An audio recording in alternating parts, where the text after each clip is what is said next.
What's up, everybody? Welcome to another edition of Established Run's NBA Injury Report Analysis Show. I'm Drew Dinkmeyer here with Mike Gallagher to walk you through today's 8-game slate in the association. Um, mid-sized slate for a Wednesday. Not a lot of teams involved in back-to-backs, thankfully, due to the lighter schedule yesterday. So just 2 teams on the back end of a back-to-back. There are 4 teams on the front end of a back-to-back, so we have to be leery of that. With me to talk through the injuries, as always, Mike Gallagher. Mike, how are you doing?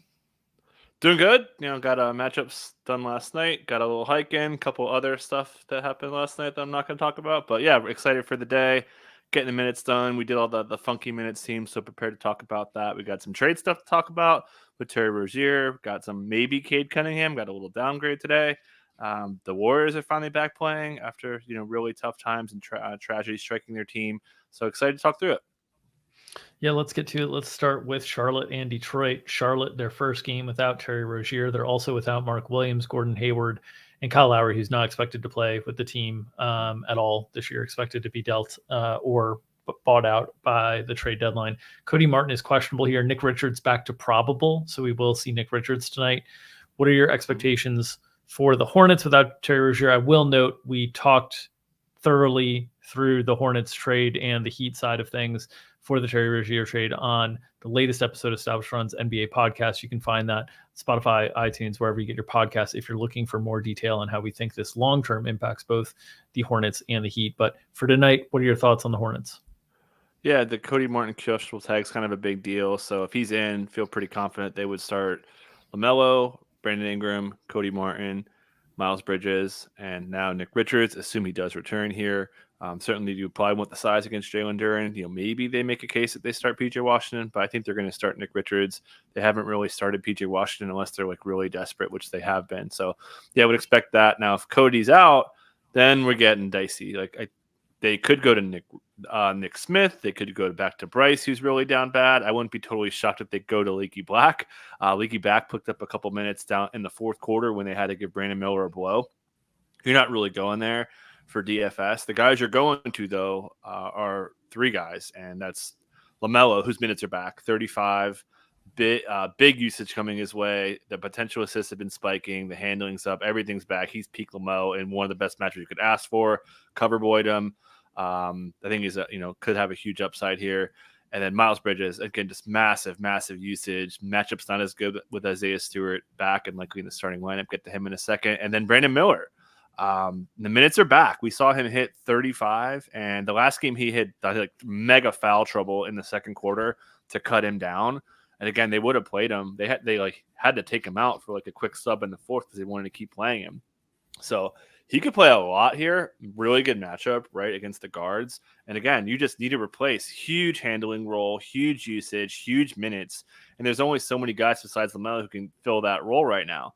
So those 3 guys, PJ maybe a little bit, maybe Nick Richards a little bit, Nick Smith Jr., definitely kind of next man up. I would expect his minutes to be pretty strong and consistent. And then we're talking about, I mentioned Cody, but does Leaky Black get in the rotation every night now? How many more minutes can they play JT Thor? Are they going to bring Frank Ntilikina in the mix?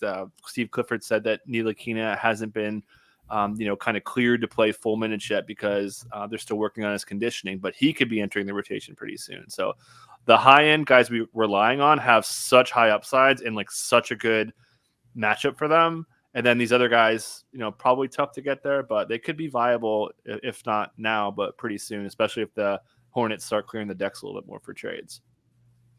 All right, Detroit side of things, Cade Cunningham listed questionable here. Monty Morris listed probable. So potentially some new wrinkles to a Detroit rotation tonight. What are your expectations here for the Pistons?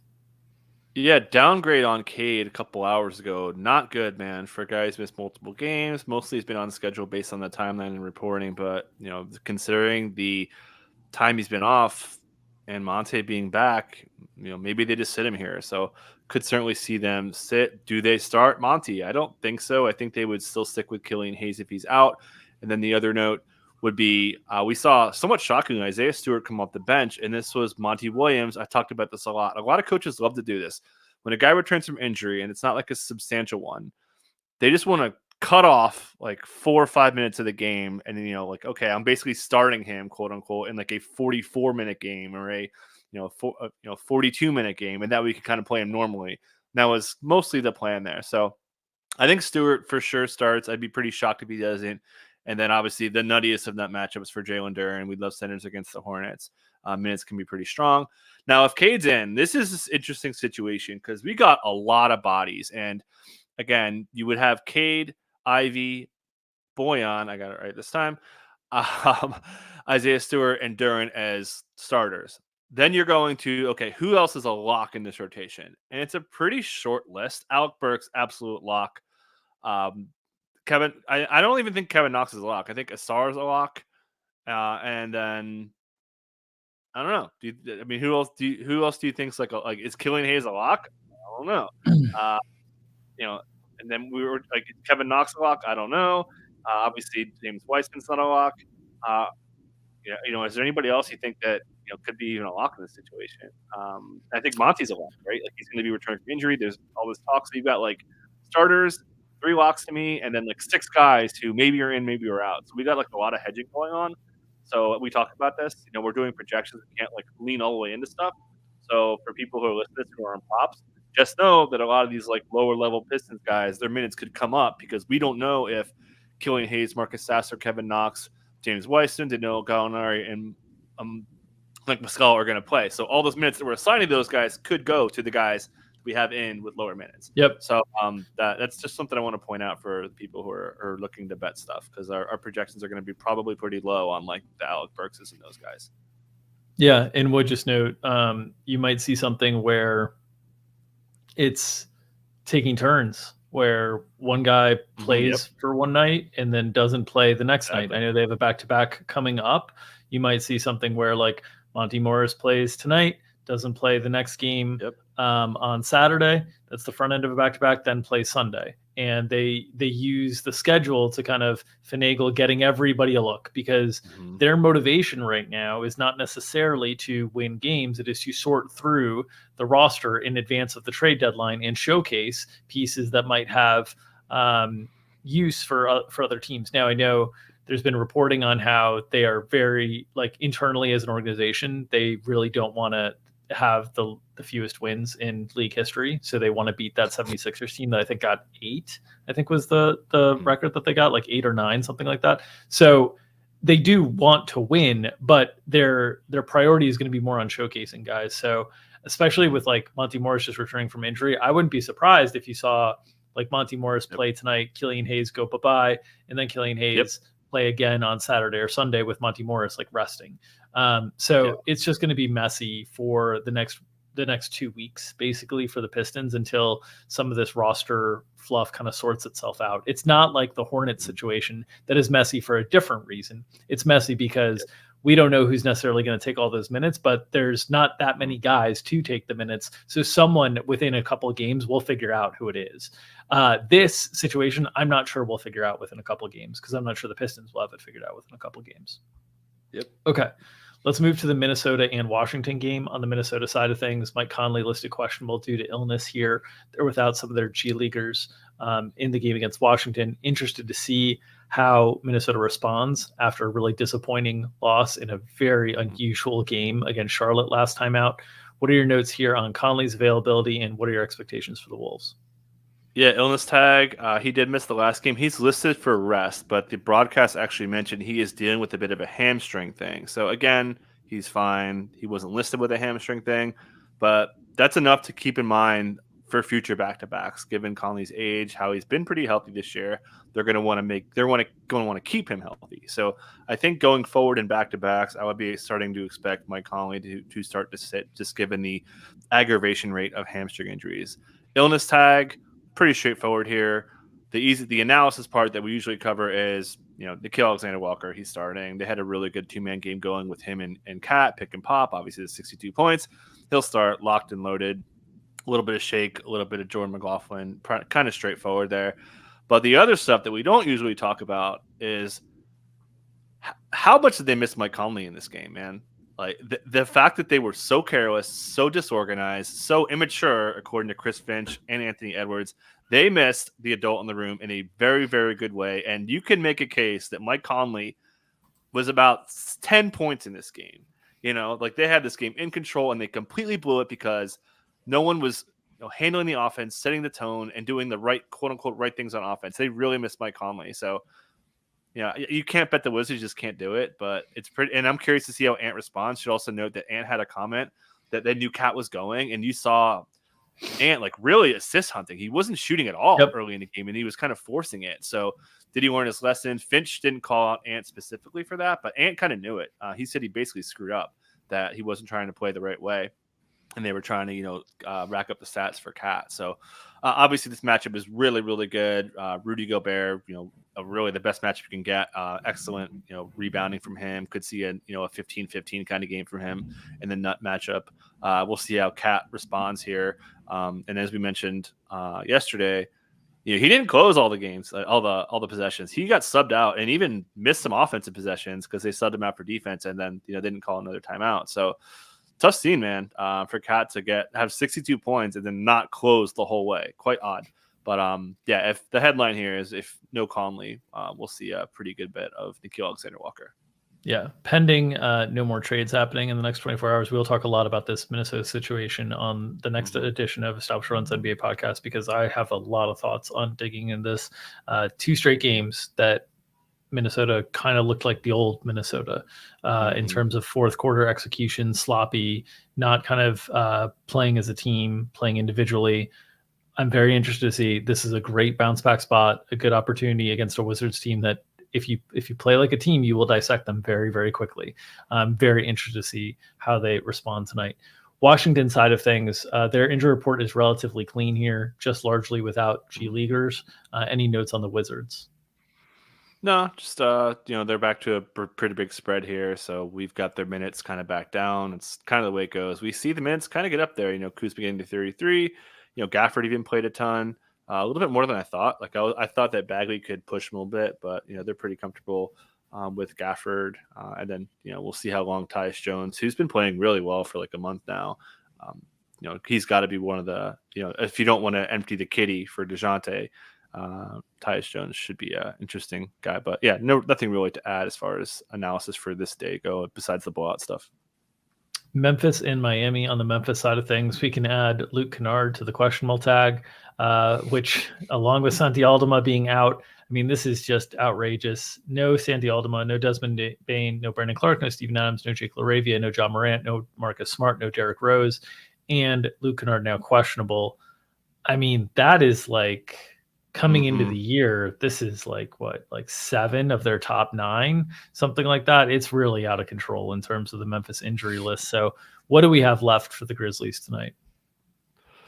Not a lot. I just want to pull this up just because this just looks so ridiculous to me. Every time I see them tweet, it just look at this thing, man. I mean, that's a roster.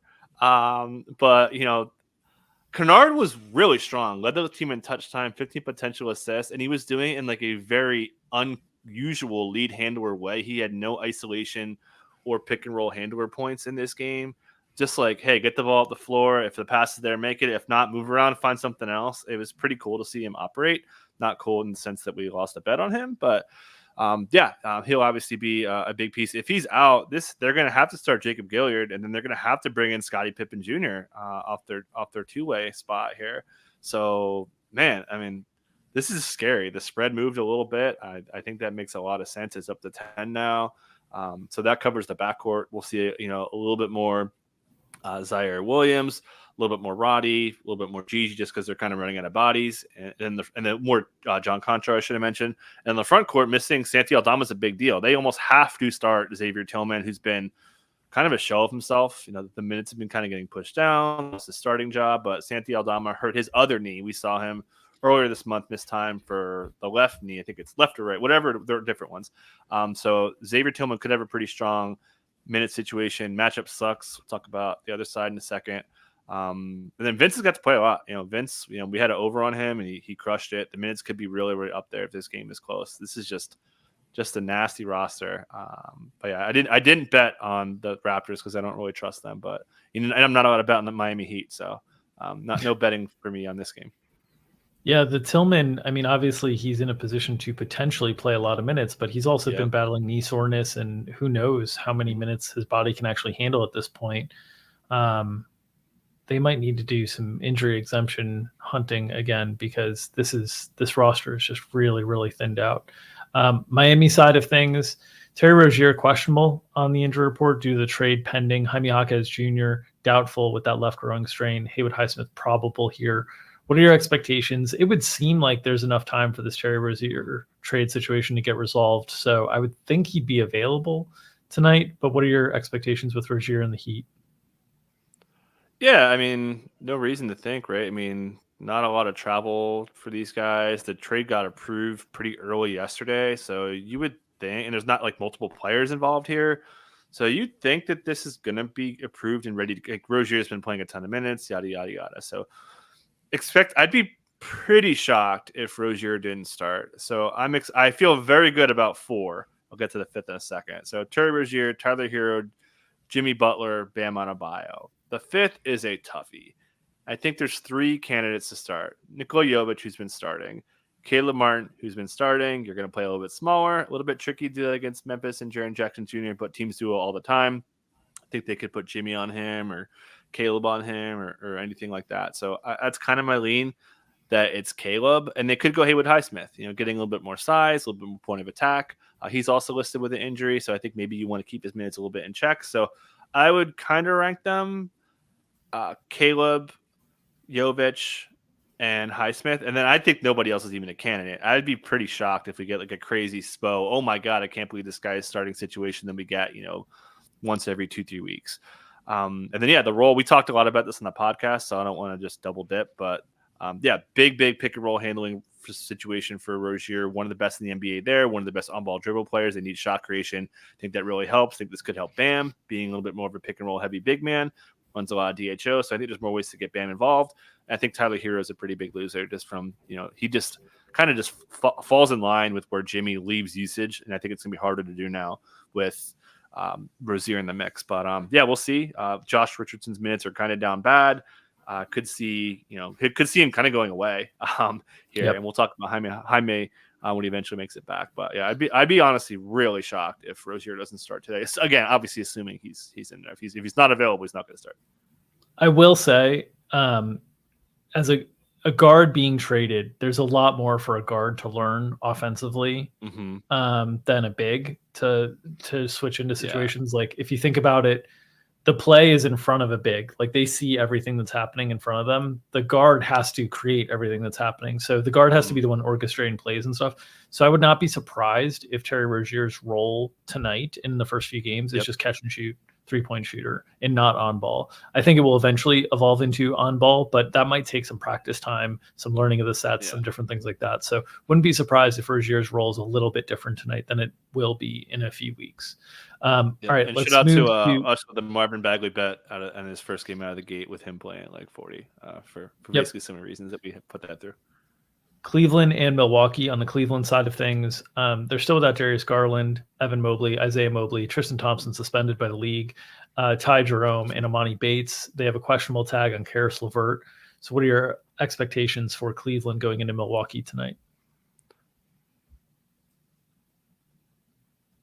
Yeah, so let's start with no Tristan Thompson. That's a pretty big deal. And we've seen Jared Allen play a ton of minutes. And do you willingly want to play Damian Jones against the Bucks? I don't know. So the takeaway there, how many minutes is too many minutes for Jared Allen? Is it 38? Is it 40, which he's already played? Is it more? Jared Allen can play so much, and he's absolutely smashed this team. And then Donovan Mitchell. How many minutes is too many minutes for him? He's been playing a lot of minutes in the high end. The role's been really strong. The potential assists are way up. The scoring's up. He's top 5 in usage in 2024. He's killed this team. He's had 2 magnificent games on excellent efficiency here. So those 2 guys you got to feel really good about. The matchup does suck for Jared Allen because of the size and because he's going to guard Giannis a little bit. But he's absolutely torched this team. And again, they just need to play him a ton. After that, we got a little bit of Damian Jones just because they got to play a little bit of size. It'd be, maybe we see a little bit of George Niang, who's got, they don't call him minivan for no reason. Got a little bit of girth to his game. Could see his minutes advance up a little bit. And then, Dean Wade has been some rim protection. I could see his minutes ticking up a little bit. And then just in general, they could play smaller a little bit, play Isaac Okoro, 1 through 4 smaller, that is, and just kind of support Jared Allen that way. And then, Sam Merrill revenge game, I guess. He's freaking hot as hell right now. But, and then Max Strus is just not getting there that much anymore, whether it's the knee, he had the fall. Sam Merrill's hot, so he's kind of getting it from all different ways to keep his minutes in check. And the matchup isn't exactly ideal these days. So, but I feel pretty good. I almost covered boy Donovan Mitchell, but couldn't quite get there. I think he's in a pretty big spot. Yeah, I think the Cavaliers will adjust to life without Tristan Thompson by playing a little bit smaller naturally over time. This is a really difficult matchup to do that because you absolutely have to have size at the rim to deal with Giannis in some impediment whatsoever. Otherwise, he just goes up and over everybody. And so I think you're going to get as close as they can to full 48 from Jared Allen and Damian Jones. Obviously, they would love for that to be mostly Jared Allen. It's also a big responsibility to stay out of foul trouble while having Giannis just barreling into you at the rim over and over and over again. So I think we will in future sessions see potentially more upside for Dean Wade and George Niang specifically. I think those are the two guys that could benefit in smaller ball lineups. I think it's tougher to do it here. I also think Dean Wade could play a lot more just because he's been one of the best defensive players in the league this year, kind of quietly. And they might just elevate his minutes to basically say, look, we cannot have Jared Allen being the first line of defense against Giannis Antetokounmpo and keep Jared Allen out there all day. So we're going to put Dean Wade out there as long as he possibly can stay in front of Giannis and watch Dean Wade like foul out, basically, like just let him go. So I think there's ways that they in this matchup that they extend those fours still as a way of protecting Allen and Jones. But it's a tricky spot for Cleveland in this matchup specifically. Yeah, I should mention Cavs are number 1 in defense in 2024, and that gap is growing. They've got like a 4 or 5 point per 100 gap they're creating now. Number 1 in pick and roll handler efficiency. They are just coasting. They're not missing Mobley at all. It's pretty impressive. Yep. I see a few questions in chat that are DFS specific. As always, DFS specific questions go behind the paywall for our DFS shows. So if you want those questions answered, you can come check out our shows behind the paywall at 5:00 Eastern tonight with myself and Gary Hartman. On to the Milwaukee side, Giannis Antetokounmpo listed probable right shoulder contusion here. Marjon Beauchamp out along with some of the other G Leaguers. What are your notes on the Bucks? Yeah, new coach Joe Prunty certainly has a coaching style that I'm a little bit familiar with. Had some time with the Hawks. He does run guys up pretty good, and I think they're going to run him up here. I don't think they're going to want to try to play guys pretty heavy. Adrian Griffin, somewhat irrelevant. He said that the team is really focused on bouncing back after the Cavs ran him off the court the last time. They were short-handed, but they completely blew him out with Giannis out of there. So yeah, how much Giannis is too much Giannis. You could play the whole narrative game. Giannis. You would assume Giannis had some say in the firing or dismissal, I guess, if you want to say, of Adrian Griffin. Middleton's minutes are hanging around pretty normally. Tough matchup for Damian Lillard against Isaac Okoro. I mentioned that elite pick and roll handler defense, number 1 in the NBA per possession. And then the other question is, how much does Joe Prunty trust Malik Beasley? You can make a pretty good case based on every coach Malik Beasley has ever had, other than Darvin Ham for like 3 or 4 games. They don't use him on ball. They did. Does Joe Prunty feel the same way? Are there ways to get out of it? What ways are they? Not many. Andre Jackson, Pat Connaughton is in the doghouse right now. Jay Crowder's not really an on-ball guy. He's more of a wing defender. So it's kind of tough to get Malik out of there. But, I could see the bottom dropping out somehow, some way, because, Donovan could just cut him up. But, yeah, very curious to see how the sub patterns, which won't be very long. Ducks agreed. CNN first to report on this, which was that was so weird last night. How with Chris Haynes reporting, I'm not going to get into it, but anyways, it's kind of where we're at. But curious to see how the rotations go. Who's subbing in, who's subbing out, anybody new, and then how much does Malik Beasley play on ball with Donovan just killing him 2 games in a row. The number 1 team that I would like to see acquire DeLon Wright, Milwaukee Bucks. Yeah, that'd be great. He would be such an ideal fit for what they need. Let's move to Portland and Houston. Portland has not submitted yet. Perhaps they submit in the next 5 minutes here. So we'll move on and see if they submit and then kind of come back to them. Let's start with the Houston side of things. Tari Eason listed out. Jalen Green listed questionable with illness. Reggie Bullock questionable lower back strain. What are your notes and expectations here on the Rockets, who will get Jabari Smith Jr. back? Yeah. I pulled the wrong. No, I didn't pull the wrong box score. Yeah, so they're going to get most of their guys back. Jalen Green went through shoot around with an illness, got tagged yesterday, so it sounds like he's going to be in there. So would expect the starting line to be back to normal. Fred VanVleet, Jalen Green, Dylan Brooks, Jabari Smith, and Alfred Şengün, who is just cooking, much to our chagrin in the final couple minutes of the last game. But yeah, so it's kind of back to where we're at. Bullock doesn't matter. So yeah, I think that's pretty straightforward. I should note Jabari it ramped up pretty quick. The last time he only missed one game, and I thought the ankle sprain looked worse 2 times ago than last time. So, and we saw him, it was a blowout, but then after that he was full again. So this is the same ankle that he rolled a month and change ago. So I think we're not really dinging him for minutes here.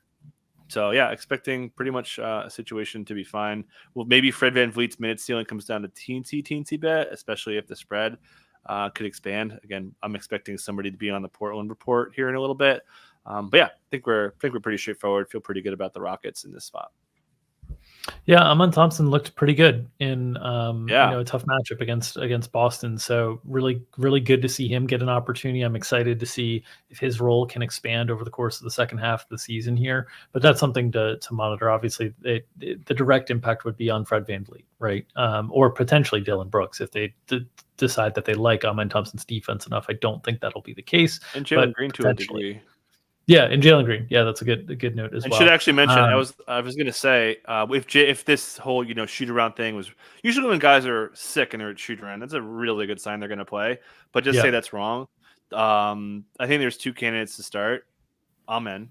I think would be a pretty heavy favorite given the way he played last game. And I think the other one would be Jayshawn Tate, and they would basically play Dylan Brooks at the 3. Okay. Excuse me, Dylan Brooks at the 2, and then Jayshawn Tate at 3. Excuse me.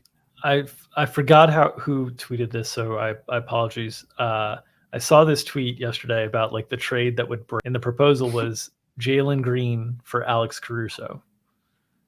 Oh my God, what a great trade for the Rockets that would be.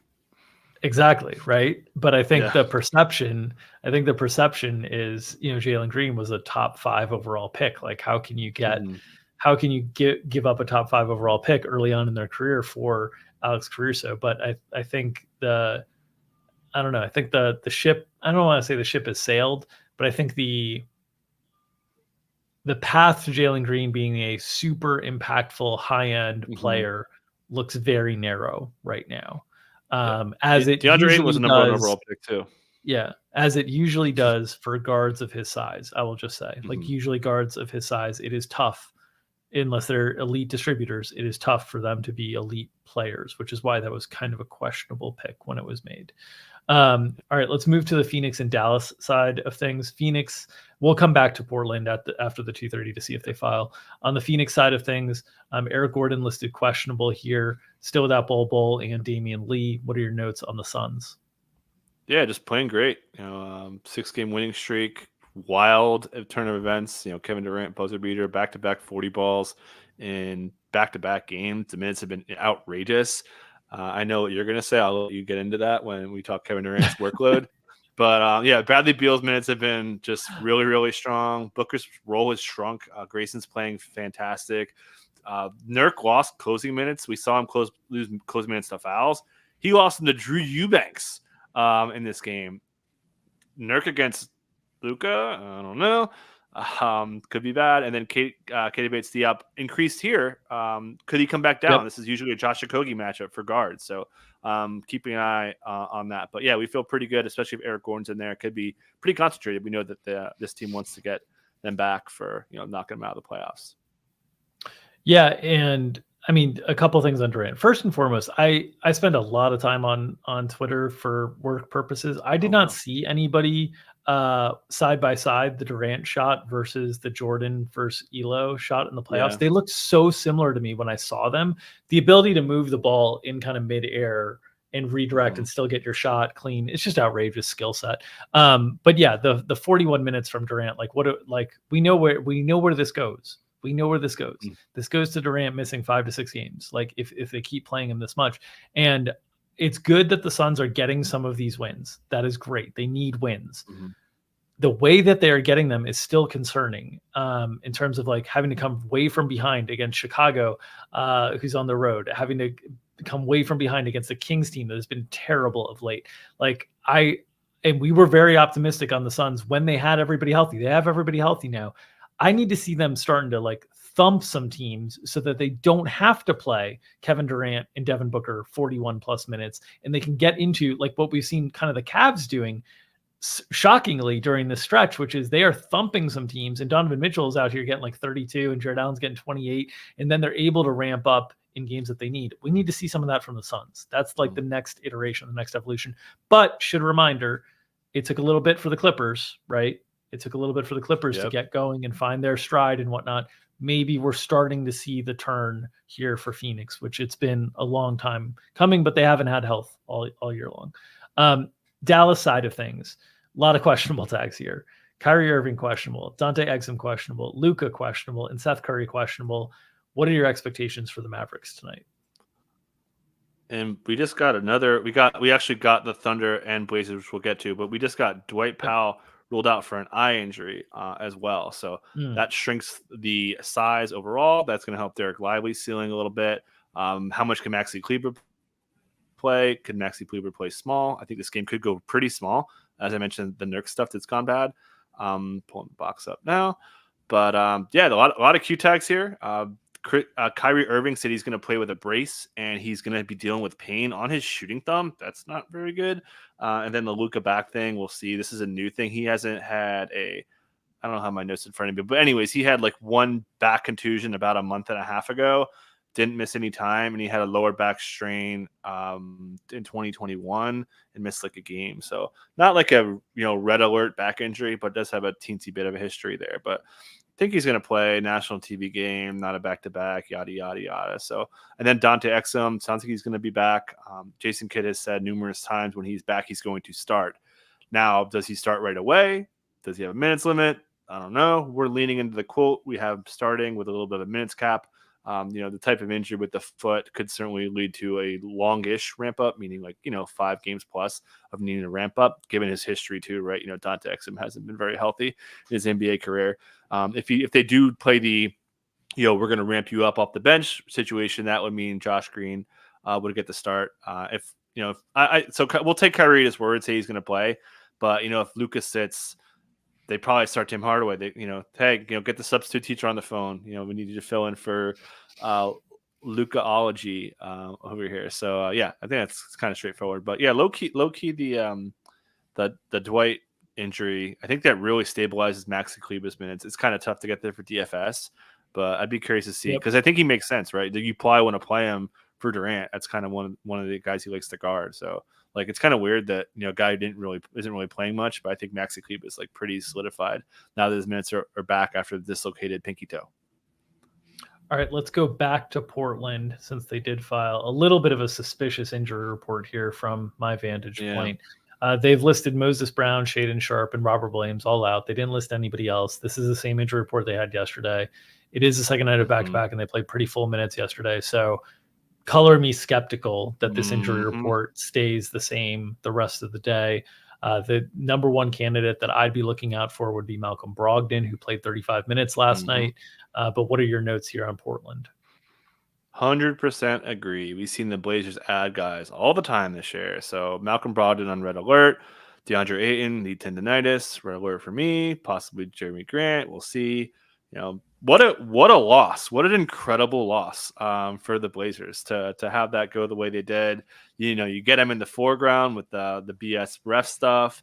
You get a loss in the standings for the tanking. Couldn't have just mastered. I mean, people give Chauncey Billups crap, man. That is taking it next level to tanking. So mad props to them. But yeah, Jabari Walker, my 30-man team is shining right now with really solidified minutes. He's been really impactful. Going to need his energy. Going to need his size against the Rockets. It's a Jabari off at the 4 in this spot here. Then yeah, we'll see. Like you said, the headline here is I'm very skeptical. Should mention Scoot played really well, especially offensively. Did have some pretty crappy fouls, had 5 fouls. A couple of them were of the egregious variety. But yeah, that's again, the headline here is, if you're going to be firing unders, just know that you might be really pissed off if they add somebody in like 3-4 hours. Yeah.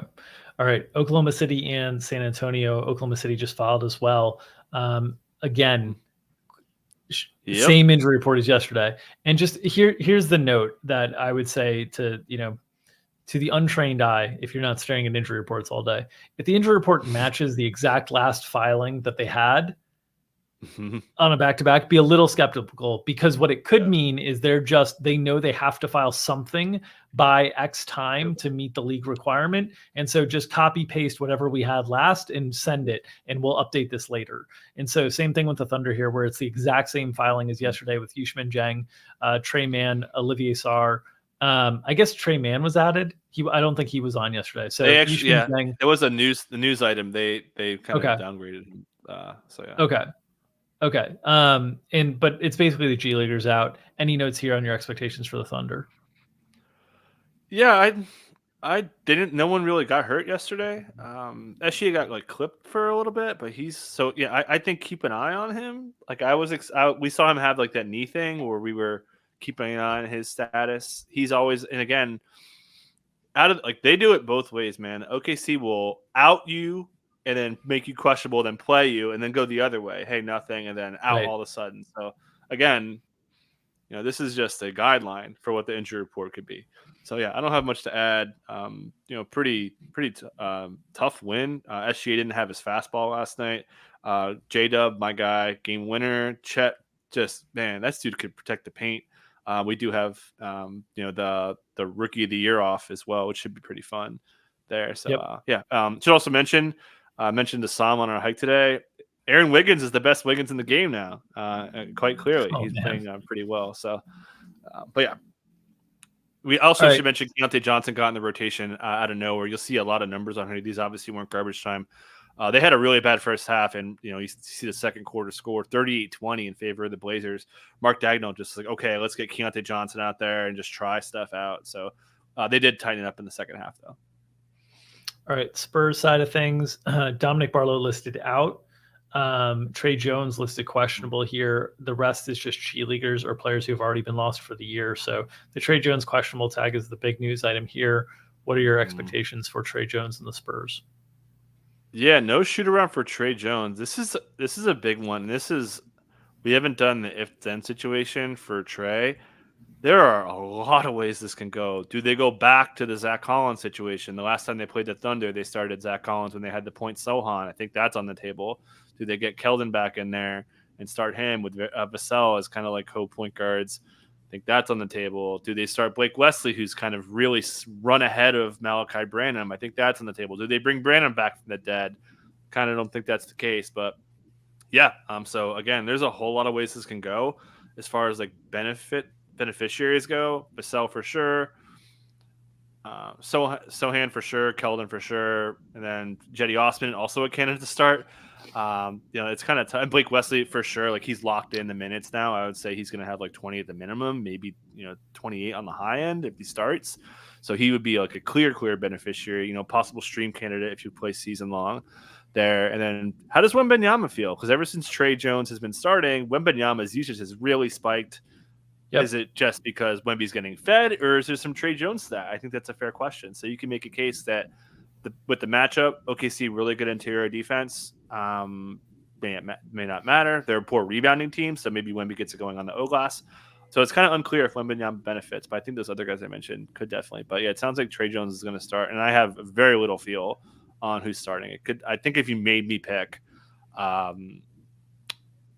think I would pick. Zach. I think I would.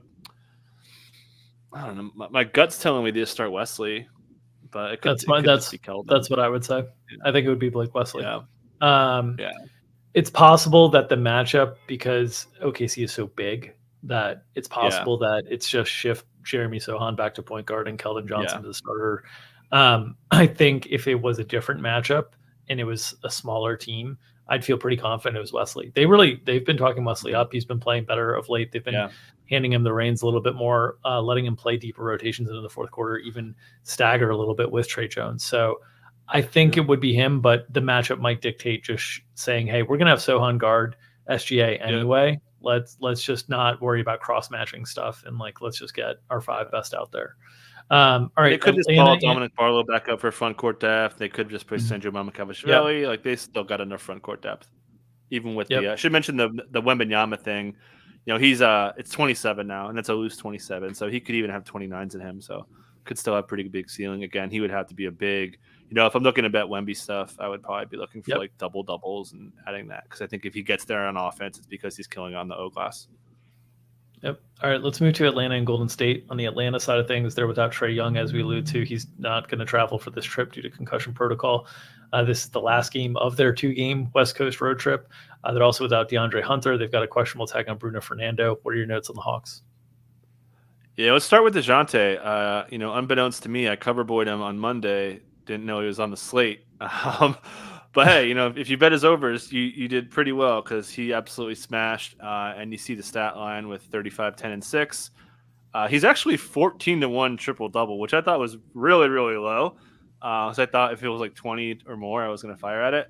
So let's talk about the role for DeJounte Murray. In the last 3 games, 9 minutes of touch time. That's first. 16 potentials, rounding a little bit. 18 in the last game. And then 22 drives over his last 3. So he is absolutely cooking from a role perspective. You add that to a defense that is dramatically worse this year. They're 23rd in defense, the Warriors are. Could be a really big DeJounte Murray night. And then Sadiq Bey, the bottom finally dropping out a little bit. Lost a little bit of minutes to Garrison Matthews in the last game. Can the bottom continue to drop out? We saw early in this game, the Kings were really going at Sadiq Bey. He kind of the plus minus isn't there, but he's really hurting his team, man. Just the defense is a negative. The shooting's really hurting them. So that could push him down, push up Jalen Johnson, push up Garrison Matthews. Maybe they run a little bit more overlap with Okongwu and Capella. I think there's ways to kind of cut Sadiq Bey out and run things really, really tight. Just an excellent game environment, 2 terrible defenses here. So I'm very interested to see how this goes. I think DeJounte could be in for another really big game. I think I considered cover boying him, but I covered boy him last game. All right, Warriors side of things, they're without Moses Moody, Chris Paul, Gary Payton, and then they've got Brandon Podziemski listed as questionable due to illness. What are your notes on the Warriors? Yeah, so we haven't seen them play in a while. Again, real tragedy with the assistant coach. They're going to have patches for the season to remember him. And I'm not going to talk about it, but let's talk about the starting lineup. I think that we have Draymond Green starting. I think that they wanted to go this way. I think that they wanted to make sure he was conditioned. He's had plenty of time to get right. There is that quote from Steve Kerr, before the day Draymond got suspended or, did the thing that got him suspended.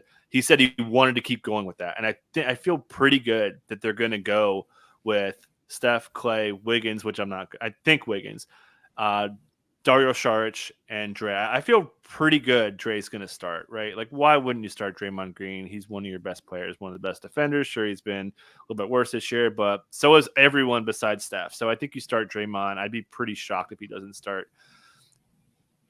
And then so obviously Draymond's a defender. What else is Draymond? He is a ball handler. What does that take Corey Joseph out? Do you just run Draymond in the non-Steph stuff, take out Corey Joseph? Those Corey Joseph minutes can be dispersed to Clay, Wiggins, Kuminga, the bigs, yada, yada, yada. I think there's a chance that we've seen Corey Joseph, who's filled in behind Steph or CP3. Maybe they just put Draymond in that kind of quote-unquote point guard role and stagger them there. So something I'm keeping an eye on there. Again, I wouldn't be shocked if Kuminga leapfrogs Wiggins. Wiggins has been awful. Maybe this time off has been, a reason to play Kuminga. But yeah, that's kind of the headline. I think we could see Trace Jackson-Davis minutes get cut down. Should mention in the game Draymond was back. He was heavily used as a center, and that was the reason. This is so long ago, but just really easy bets on Trace Jackson-Davis unders. But yeah, headline here, I'm expecting Draymond to start with pretty normal minutes. Yeah, and if they are without Podziemski, and they do have to reshape the guard rotation, meaningfully, you might see room for the bigs to benefit, as you alluded to, in terms of Draymond Green's role kind of shifting. So just beware here that what we saw the last time with all these bigs kind of getting squeezed may not be the case this time, especially if Podziemski is out, because they might just have to reshuffle kind of the entire structure of what they're trying to do. And should also, if mentioned, if Pods is out, then they kind of have to play Kojo for at least something, and then we'll see if they bring in Quinones and those guys. But that would help out Kuminga a little bit, because you just need to replace a lot of minutes. And how many minutes is Steph going to play? Like, he's been off for a really, really long time. This team's in a really bad spot. Do you just say, hey, Steph, go play 38 and go fire 25 shots? I mean, they have to be careful on that, just because the schedule is going to get pretty condensed. So they're on the front end of a back-to-back here as well. All right. That will do it for this edition of Established Run's NBA Injury Report Analysis Show. As always, if you're enjoying the free content that you're getting here, the best way to support us is to subscribe to this YouTube channel. You can hit the bell and get notifications whenever we post new content. We have a goal of getting to 5,000 subscribers by the end of the season. So help us in achieving that goal. If you're interested in our content on the DFS side of things and want answers to your questions on 1v1s, or if players are good plays in DFS and whatnot, the best way to do that is come join us behind the paywall and catch our shows Monday through Friday, 5 o'clock Eastern time. Establish a show on Wednesday's show. It'll be myself and Gary Hartman breaking down the slate from a DFS perspective, the good chalk, the bad chalk, the contrarian plays, the leverage pivots, and of course the flag plants on the show. You can also find more information about this product and our NBA player props product at establishedrun.com/subscribe-MBA for more details. Another great way to support this free content and keep it free is to smash that like button and feed that algorithm. The more people that see our content, the more we can keep it free and not put it kind of behind a paywall. So if you're really enjoying the content and you like it free, the best way to support that is to smash that like button, help feed the algorithm. It helps feed our families, allows us to feed you the NBA injury information analysis you need each and every day to set your season-long lineups, your DFS lineups, and make your spread bets and your prop bets. So smash that like button, feed that algorithm. Nom, nom, nom, nom, nom. We'll see you tomorrow.